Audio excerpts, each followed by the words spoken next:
Ulan na morning na naman guys. Ingat po kayo. Yung mga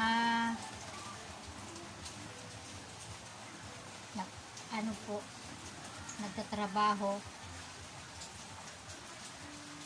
Worse ka nagtatrabaho ngayon guys. Kawawang kawawa. Lulusubin lang talaga nila kasi nga wala namang walang pasok sa nagtatrabaho. So, pag hindi ka papasok, katulad ng asawa ko, sabi ko, absent ka na lang gang. Ay hindi, kasi pag mo-absent ako, yung budget natin mababawasan. Hindi, magkukulang-kulang na naman yung budget natin, magkagulo-gulo na naman. Kaya hindi siya absent. Gusto talaga, ulirang ama. Gawin lahat, lulusubin ng baha, basta mapakain ng pamilya niya.